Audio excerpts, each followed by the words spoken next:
스트레이치 X부터 말씀을 드리면은 이 회사는 영상회의 솔루션이라던가 기업용 통신 앱을 제공하는 회사예요. 이게 매일 1200만 명 정도 사용한다고 하는 굉장히 큰 솔루션인데, 라자루스라는 북한 공격 그룹이 해당 소프트웨어 공급망을 공격해서 설치 파일에 악성 코드가 삽입됐다고 합니다.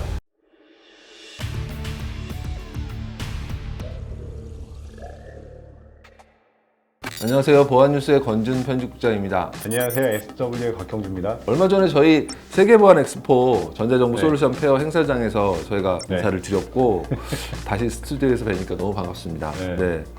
그나저나 다크웹 시작이 사실 혼란의 시기에 접어든 것 같아요. 네네. 뭐 가장 유명한 다크웹 해킹 포럼인 브리치 포럼하고 네. 뭐 제네시스 마켓도 폐쇄되기도 했고 또 비슷한 시장이 계속 우후죽순 생기기도 한 것 같거든요. konkr하게 한번 정리를 한번 해주시죠. 작년이었나요? 레이드 포럼이라고 하는 다크웹에서 가장 큰 포럼이 테이크다운 됐었죠. 네네. 그때 이후에 유사한 포럼이 또 서너 개가 만들어졌었어요.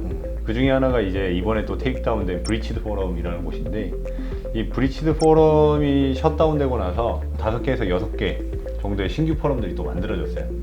이 제네시스 마켓이라는 곳은 유출된 계정들을 판매하는 곳이에요. 인터폴이나 유로폴 이런 전 세계 그 수사기관에 의해서 테이크다운 된 건데, 사실 이 제네시스 마켓 말고도 다른 마켓이 많아요.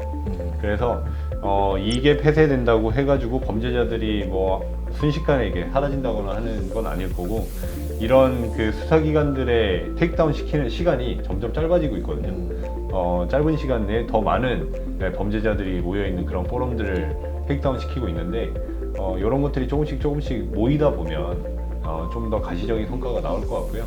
근데 사실상 끝없이 물고 물리는 상황이 계속 벌어지고 있는 거예요. 네, 앞으로도 계속 그럴 것 같고요. 네. 또 수사기관이 나선다 그러면 조금 더 그래도 해커들이나 사이버 범죄자들은 네, 위축될 움츠러들죠. 수밖에 없겠죠. 네네네. 그래서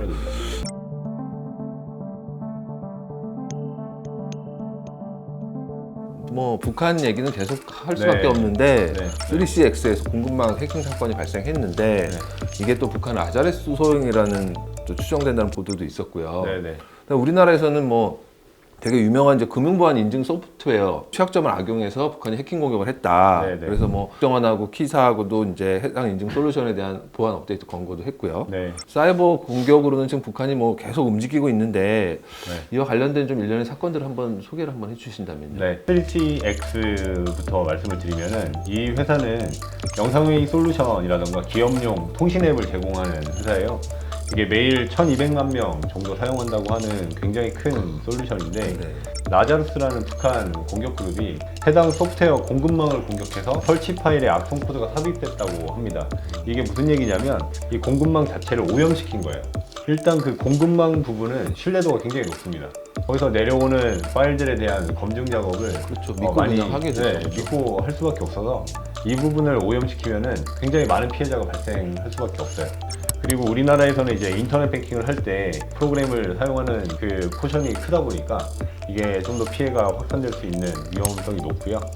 그리고 원노트 이용한 악성 코드 같은 경우에는 이메일에다가 첨부 파일로 해서 보내게 되는데, 그 해당 문서를 사용자가 다운받고 열람을 하게 되면 큰 이미지 같은 게 있는데, 그게 이미지가 아닌 것처럼 보이는 거죠. 사용자한테는 그냥 문서처럼 보이는 거예요. 근데 이제 그 안에 내용을 보면 이거를 더블 클릭해라 뭐 이런 유도 메시지가 있어요. 그래서 더블 클릭을 하면 어떻게 되냐면 그 이미지 뒤에 악성 스크립트 파일이 숨겨져 있어요. 그래서 이걸 더블 클릭하게 되면 그 스크립트 파일이 실행이 되게 되는 거고, 이게 실행이 되면 외부에서 추가적인 악성 코드를 다운로드 받은 다음에 실행시키고 실질적인 악성 행위를 하게 되는 거거든요.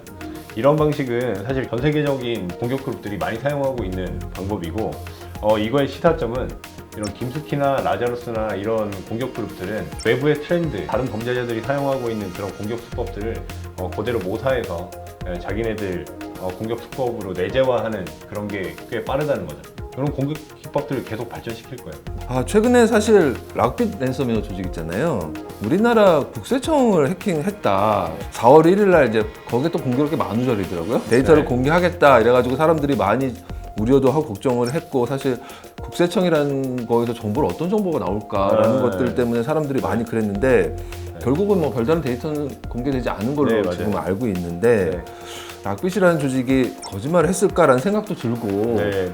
이게 도대체 어떤 얘네들의 원인 때문에 공개를 안 했고 아니면 뭐 진짜 해킹을 하긴 한 건지도 사실 네. 조금 더 의구심이 있는데 네. 이사님께서는 어떻게 이 사건은 어떻게 됩니까? 처음 올라온 날 저녁 8시쯤이었었는데 그 시간이 됐을 때도 계속 모니터 앞에 있었거든요. 네네네. 데이터가 올라오나 계속 패드 고치고 하는데 조회수가 엄청나게 올라가더라고요. 와. 락빗이 히트를 쳤어요. 일단 흥행에는 성공했다. 락빗이 자기네 사이트를 알리는데. 알리는데 성공했다. 그거는 일단 성공했다고 보고, 근데 그것만이 목적이었냐라고 보기에는 이미 락빗은 굉장히 유명한 그룹이라서 네. 그거를 노리고 하진 않았을 것 같고. 자기네들 명성에도 또 좀 네. 타격이 될 수도 있는 거잖아요. 그쵸. 사실. 근데 얘네들이 보면 과거에 대만 쪽 데이터를 올리겠다고 해놓고 안 올렸던 케이스도 있긴 했어요. 근데 이들의 내부 사정은 저도 소상히 알 길은 없습니다. 근데 하지만 이 록빗의 다크웹 포럼에서의 활동을 보게 되면 이런 큰 이슈가 되는 것들에 대해서는 항상 뭔가 대응을 하거든요. 포럼에다가 그거 뭐 장난이었어라든가 아니면은 파트너 범죄자들이 실수한 거야 라고 한다든가 이런 글들을 올리기도 하는데 이번에는 일절 그런 대응이 전혀 없어요. 그래서 오리무중인데 여러 가지 소문들이 있죠. 진짜 만우절 이벤트다 라는 것도 있고 진짜 록빗 파트너 범죄자들의 장난질일 수도 있고 이제는 락빗 그 사이트에 올리는 것 자체가 락빗만 올리진 않거든요. 그러니까 보증금 1,000만 원 정도 내면은 누구나 올릴 수 있고 그런 상황이 돼서 그러다 보니 이런 좀 관리가 되지 않는 그런 것들도 올라오지 않나. 국세청에서는 자기네들이 해킹당한 적이 없다라고 사실 큰 부인했었잖아요. 적이 없다라고 네. 얘기는 사실 거기가 해킹을 당했으면 이미 어느 정도 이제 업계에 소문이 조금 났을 거거든요. 네, 근데 그런 것도 전혀 없었고 실제 아니었을 수도 있고 처음에 올리려고 했다가 최종적으로 데이터를 검증을 해보니 국세청이 아니었을 수도 있고 그나마 좀 그게 아니었다는 걸로 저희도 조금 더 희망을 좀 가져보고 데이터가 악용된다면 사실 심각한 일이기 때문에 그렇죠. 그런 부분에서 일단은 저희도 계속 주목은 해봐야 되겠습니다. 심각한 일이죠. 그게 유출되면. 네, 알겠습니다.